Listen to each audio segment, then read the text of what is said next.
né? Mas Deus nos deu essa oportunidade. Então o pastor Isaac estará trazendo e ministrando a palavra do Senhor nesse instante. Vamos ficar em pé, vamos estar orando.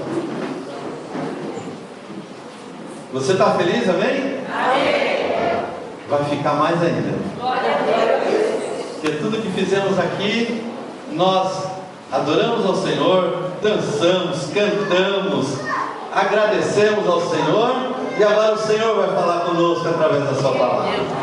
Feche seus olhos. Senhor Deus, nós te louvamos, Senhor, te agradecemos, ó Deus, por tudo que já foi feito aqui nesse culto, ó Deus, pela tua presença, Senhor, que é real nesse lugar. Nós te louvamos, Senhor, ó Deus, por cada grupo, pela tua igreja, Senhor, que te adorou de todo o coração, ó Deus. E agora, Senhor, nós queremos, Senhor, ó Deus, colocar a vida do pastor Isaac nas tuas mãos. Teu servo, ó Deus, que tem sido usado por ti, que o Senhor, ó Deus, o use também nesta noite, e que ele venha, Senhor, trazer uma palavra, ó Deus, nos nossos corações, ó Deus, especialmente na vida, Senhor, do irmão César, Senhor, e que toda a igreja sinta, Senhor, o teu poder, Senhor, sobre cada um de nós. Nós louvamos, Senhor, ministramos, Senhor, a tua bênção agora na vida do nosso querido colega, e que ele seja, Senhor, também abençoado, em nome de Jesus. Amém.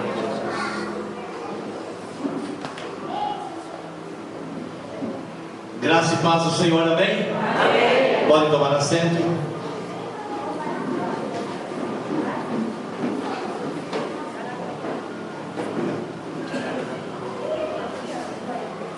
É um prazer muito grande estar nessa igreja novamente, cumprimentando então nossos pastores, nossos amigos, irmãos, os seminaristas. Cadê os seminaristas da igreja?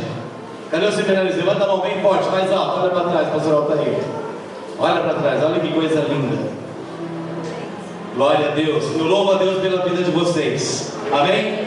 E tenho clamado a Deus constantemente para que Deus renove os seus ânimos, vossas forças, e que vocês cheguem até o final. Louvado seja Deus por estarmos aqui. Louvado seja Deus pela vida do pastor César, que nós conhecemos há pouco tempo. Não muito tempo, sempre ouvimos falar dele, há mais de 9 anos, sei lá, 10 anos, ouvindo falar de César, ouvindo daqui, ouvindo dali, mas nos aproximamos há pouco tempo, e estávamos conversando que a última vez que eu estive na casa dele, aqui com vocês também à noite, pregando, nós o visitamos com a finalidade de verificar qual era a necessidade de estudos teológicos para que ele terminasse então a sua formação teológica no curso médio, para que chegasse a essa data tão almejada, na qual ele se esforçou tanto para que acontecesse.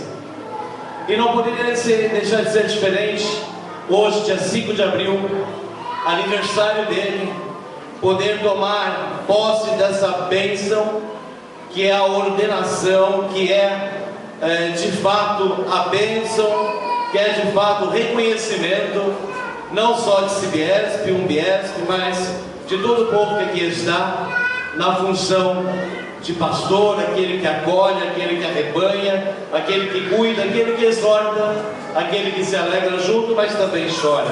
Amém, igreja? Amém. E hoje o retorno é para a ordenação. Que toda a honra e toda a glória desse momento marcante seja dada ao nosso Deus. Seminarista, término do seminário, recebimento do diploma no dia do concílio. Passado pelo concílio, eu estive ali sentadinho do lado dos pastores que estavam sabatinando, perguntando para o César, e ele olhava para um lado, olhava para o outro, e o olhar dele, pastor Altair, quando ele me olhava, era dizendo: me socorre, pastor, me tira daqui. Era um olhar mais ou menos assim: me tira daqui, pelo amor de Deus. E quanto mais ele olhava para mim, mais o povo sapecava ele. Mas valeu, não valeu? Um tempo muito bom. Muitos têm uma imagem diferente, uma imagem bruta do concílio, do concílio examinatório, mas na realidade, atenção seminaristas, o bicho não é tão feio como se pinta, tá? O único feio, por enquanto, sou eu. E o pastor Moisés também.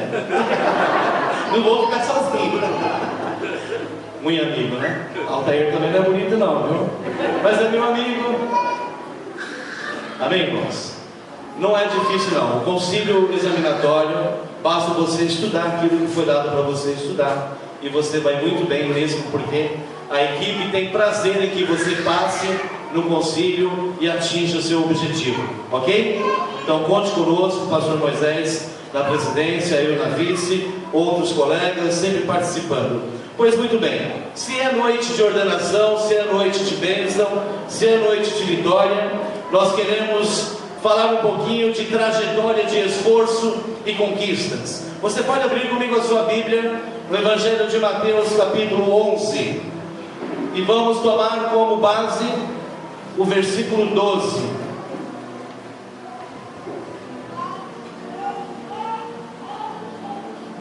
Mateus capítulo 11, versículo 12.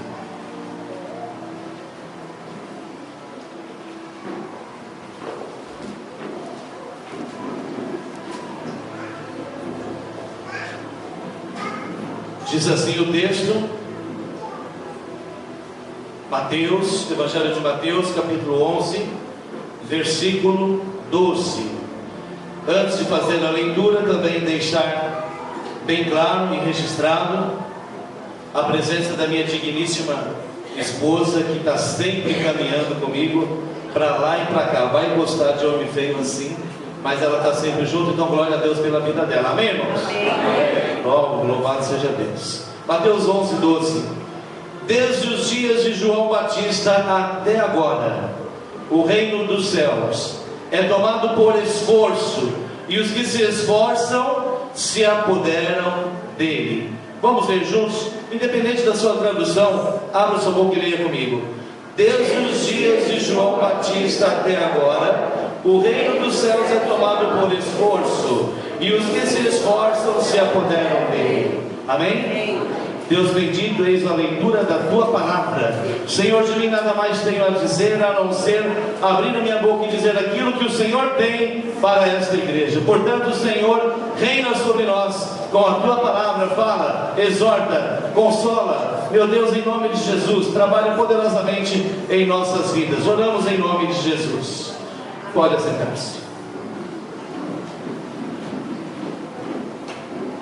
Para chegar até aqui, então, no momento de ordenação, no momento de posse, no momento de vitória, no momento de unção, no momento especial como esse, nessa noite, eu estava orando ao Senhor e dizia, mas então o que falar num evento tão importante como este?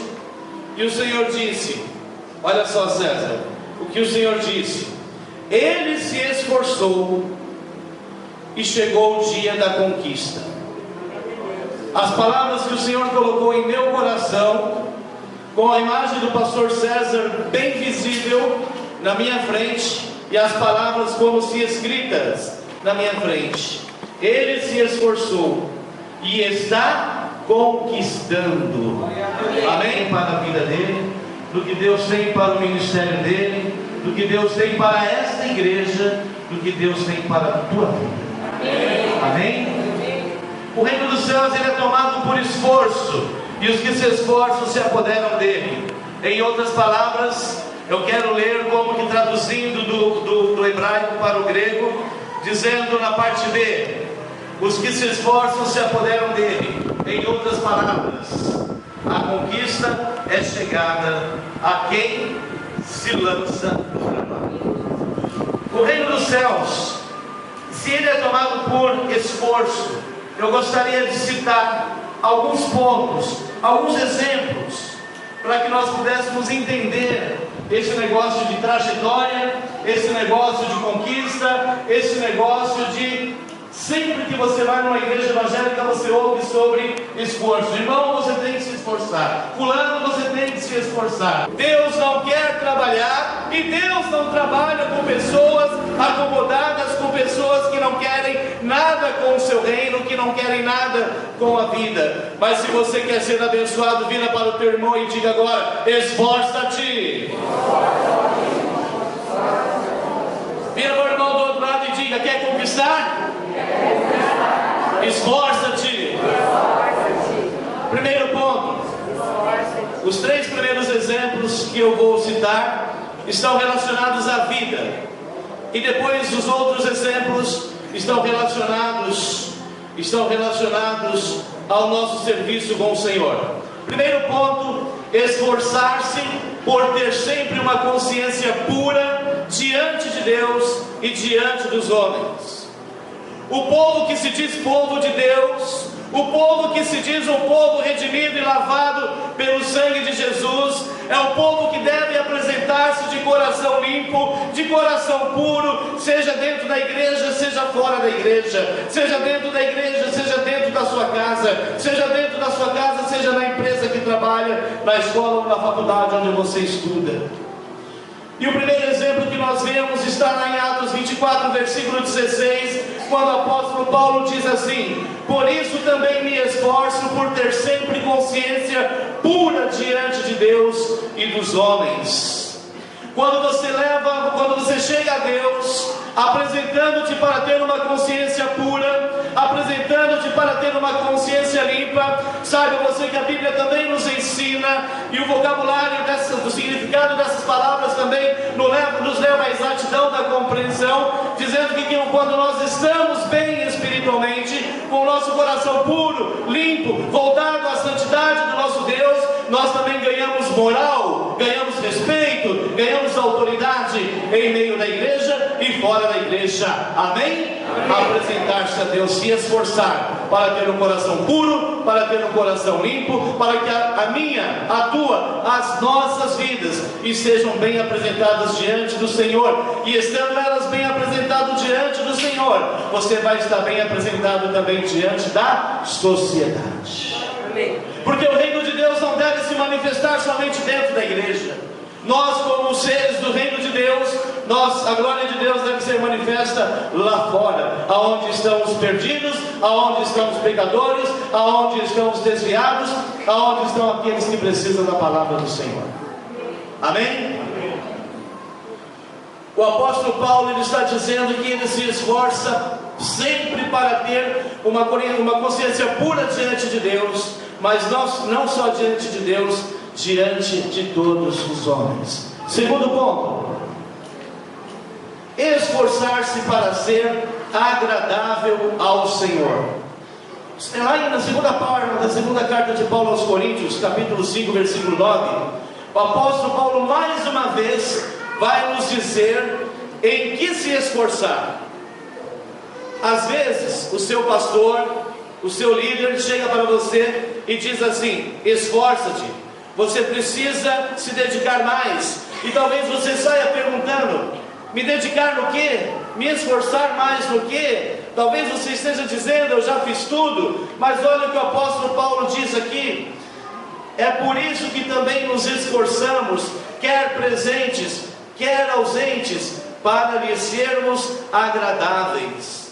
Olha só para mim: agradar a Deus aos olhos carnais, com o nosso corpo corruptível, é quase impossível.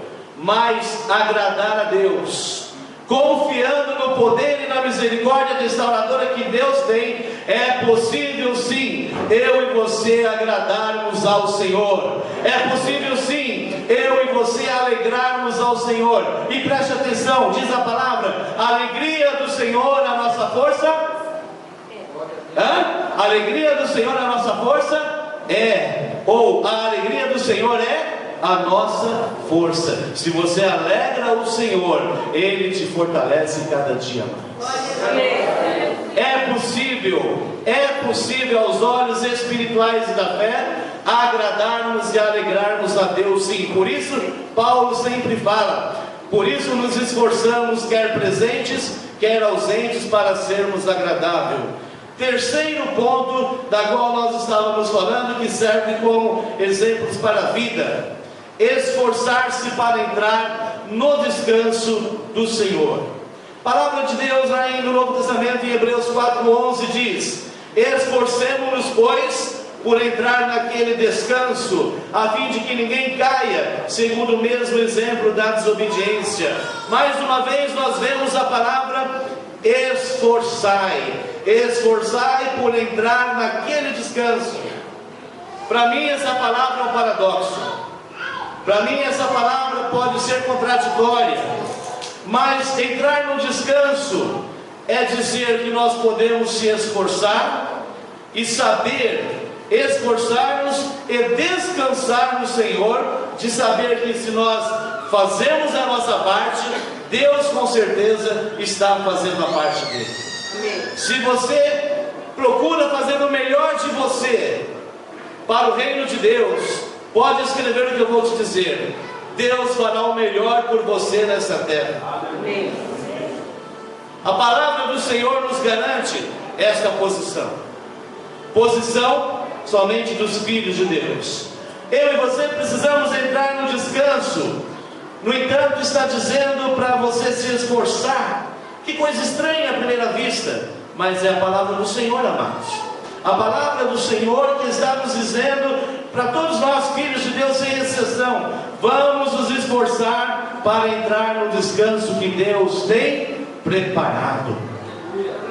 Refrigério de alma, descanso no espírito. E também quando fizermos tudo o que tivermos que fazer nessa terra, também poder descansar em paz nas mãos do Senhor. Agora, esforçar-se para fazer o bem. Veja bem, o pastor César, que é a pessoa em destaque hoje, junto à igreja de Conchas e suas congregações, na realidade ele deve sim, juntamente com toda a liderança, esforçar-se para ter uma consciência pura e limpa diante de Deus. Isto fará muito bem para as vossas vidas, em todos os sentidos.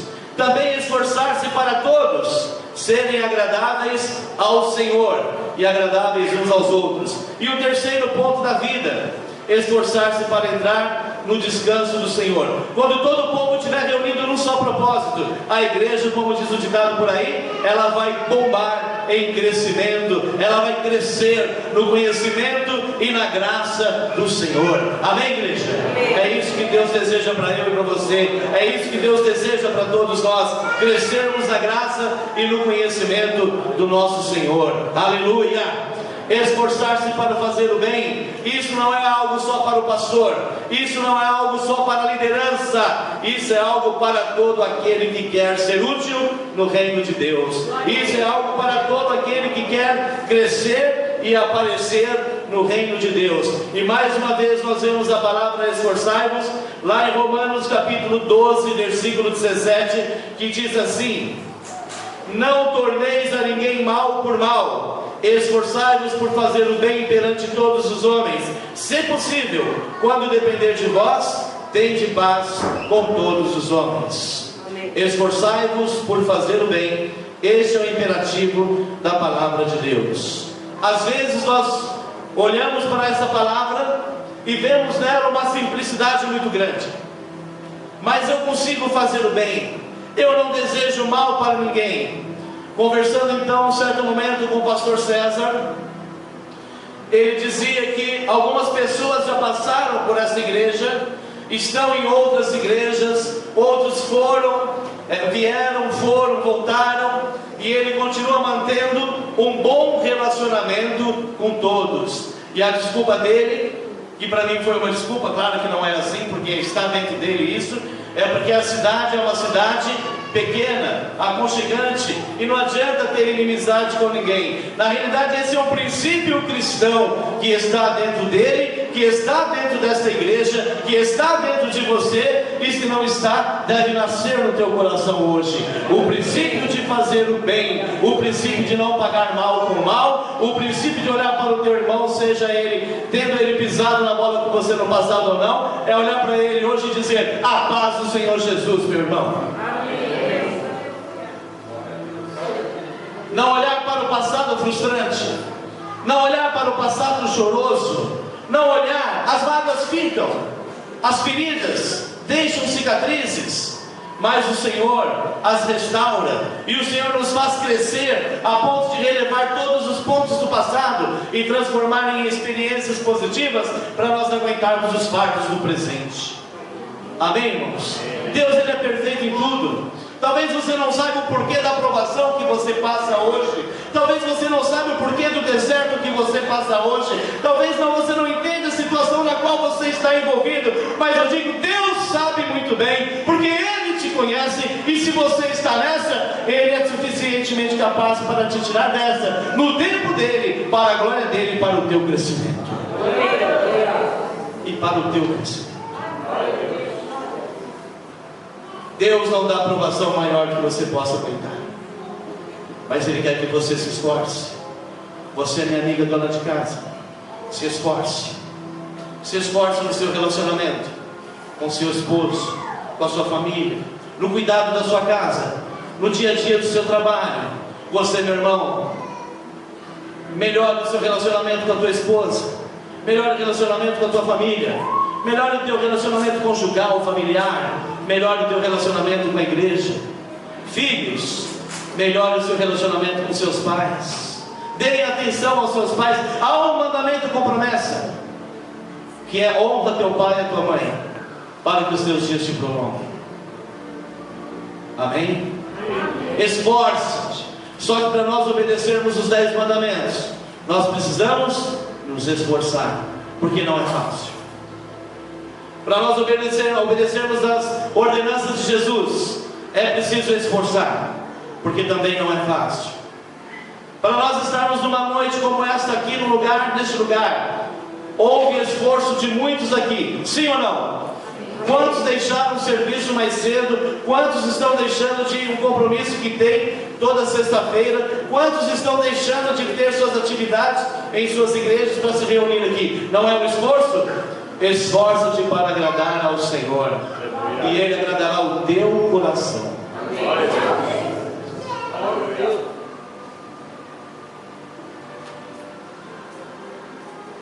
A palavra do Senhor para nós é: não nos cansemos de fazer o bem, porque a seu tempo ceifaremos e não desfaleceremos. Gálatas 6:9. Esforçai-vos. Esforçai-vos, pastor César. Esforça-te, porque o que Deus tem para fazer na tua vida, aleluia, o que Deus tem para fazer através de você, através desses líderes dessa região, é coisa grande, não é coisa pequena não. A capital vai ouvir falar dessa região, as outras cidades do interior ouvirão falar do que Deus estará fazendo nos próximos dias nessa região, envolvendo todas as igrejas dessa região. É específico ao entrar nessa cidade e não percebermos o favor de Deus por essa cidade. Não tem como não sentirmos a presença de Deus circulando por este lugar. Então eu estava perguntando na hora do café ali do banquete, na casa do pastor César à tarde, e eu estava meditando comigo mesmo: mas que cidade gostosa, que paz.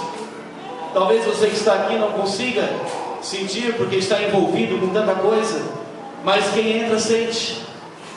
E ele diz: são mais de 30 igrejas nesta cidade. E eu falei: se essas 30 igrejas estiverem buscando o Deus verdadeiro, com certeza o rebuliço que se fará nessa cidade nos próximos anos é coisa grande, não é coisa para gente pequena não, é coisa para gente grande. Amém, irmãos? Amém. Esforça-te para preservar a unidade do Espírito. Eu já estou terminando, não se preocupe. Esforça-te para preservar a unidade do Espírito. Efésios 4:3 diz assim: esforçando-vos diligentemente por preservar a unidade do Espírito no vínculo da paz. Este é um outro exemplo, uma outra indicação de Deus em sua palavra para nós, aonde devemos nos esforçar, preservar a unidade do Espírito, ou seja, a unidade já nos foi dada através de Jesus Cristo. Agora, o que é unidade? Que unidade é essa que nós estamos falando? A unidade, a união, a junção do povo de Deus num único objetivo: fazer o que todos nós estávamos fazendo aqui, adorar ao Senhor. Adorar ao Senhor, porque o nosso Deus, Ele está em busca de verdadeiros adoradores. E adoradores não é só quem canta, adoradores é todos aqueles que de coração e alma louvam e trabalham para o crescimento do reino de Deus. 6. Esforça-te nas orações em favor dos santos. Orar uns pelos outros. Estava conversando com o irmão Vismar, é isso? Vismar, e ele estava dizendo sobre a preocupação de ter mais pessoas envolvidas nas reuniões de oração. E isso é importante para o crescimento da igreja, mas é muito mais importante para manter a igreja, para consolidar o reino de Deus através desta igreja, neste lugar ou para onde ela for. Amém, irmãos? Que exemplo maravilhoso nós temos lá em Colossenses 4:12, também está escrito: esforça sobremaneira continuamente por vós nas orações, para que vos conserveis perfeitos e plenamente convictos em toda a vontade de Deus. Mais uma vez, a palavra esforça-te, ela vem de encontro a nós. Ao mesmo tempo que a palavra é dura, esforçar-se quer dizer fazer força além do normal. Deus está dizendo que se nós nos esforçarmos, nós mesmos estaremos nos conservando perfeitos. Olha só, uma regra que é se esforçar, e o bem e o benefício maior somos nós mesmos que vamos colher. Quando você se esforça em torno de algo, o maior beneficiário é você mesmo. Amém? Quando você esforça para ter alguma coisa e você consegue, quem foi o beneficiado? Você. E claro, muitas outras pessoas poderão ser beneficiadas através da sua bênção. E para finalizarmos, esforça-te na pregação do Evangelho. Igreja Batista Independente em Conchas, Igreja Batista Independente em Pereiras, no Anhembi, em Torrinha, em Piramboia, em Tatuí, em Serquilho, em qualquer lugar dessa região, esforça-te na pregação do Evangelho. Mulheres, esforcem-te na pregação do Evangelho. Jovens, se esforcem na pregação do Evangelho. Seminaristas, não basta aprender, tira o que você aprendeu para fora e vai para o campo e vai ganhar almas para Jesus com base em tudo aquilo que você está aprendendo. Amém, igreja? Amém.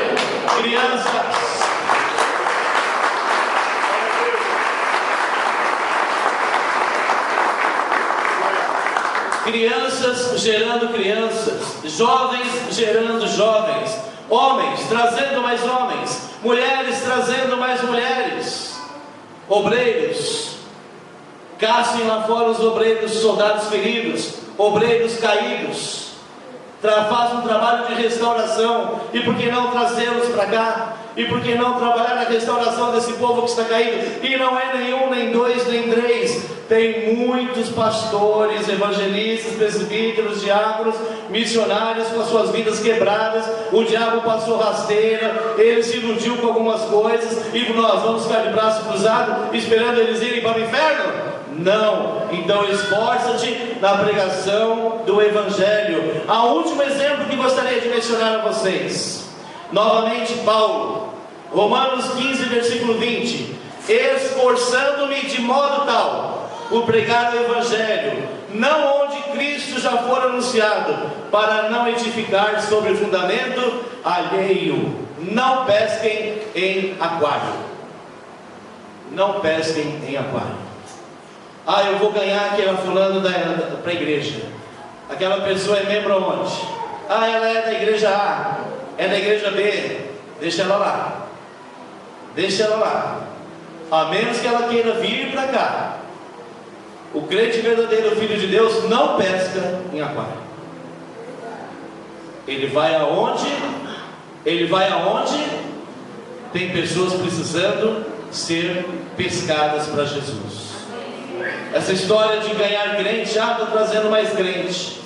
Eu fazendo de bravo com o pessoal lá na freguesia, marcamos um culto no lar. Irmãos, convide os seus vizinhos não crentes. Quando a gente chega lá, só tem crente.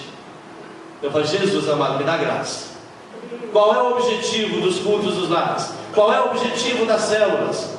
É trazer pessoas que ainda não conheceram Jesus, para conhecer a Jesus, aceitá-lo como seu Senhor e Salvador, e assim cumprirmos o ID.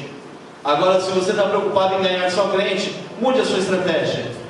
Ganhe aquele que ainda não aceitou Jesus como seu Senhor e Salvador. Mas não pare de pregar. Mesmo aquele que está em outra igreja, se você percebe que ele está fazendo coisa errada, que ele precisa de ajuda, estenda a sua mão, ajude-o. Trabalhe na restauração dele. No final, se Deus quiser que ele te acompanhe à tua igreja, ele virá. Senão, Deus o abençoará lá no rebanho onde ele está. Amém, irmãos? O respeito, a moral, a ética deve fazer parte de cada um de nós. Esforçando-te desse modo por pregar o Evangelho, que nós percebemos nas cartas que Paulo escreveu no livro de Atos, como ele se afadigou para pregar o Evangelho, como ele se esforçou para proclamar o Evangelho. Ele dizia, porque ai de mim se não pregar o Evangelho, está lá em 1 Coríntios 9,16. Havia um senso de responsabilidade em pregar o Evangelho, e Paulo se esforçou o tempo todo, e nós estamos nos esforçando o tempo todo, sim ou não, igreja? Amém. Estamos nos esforçando, ou estamos deixando sempre para o mesmo grupinho de sempre? Tem mutirão, todos compartilham. Tem confraternização, todos participam. Tem oração, todos vêm. Se não acontece, é necessário acontecer. Então, vamos nos esforçar para agradar o Senhor. Que nós possamos, pela misericórdia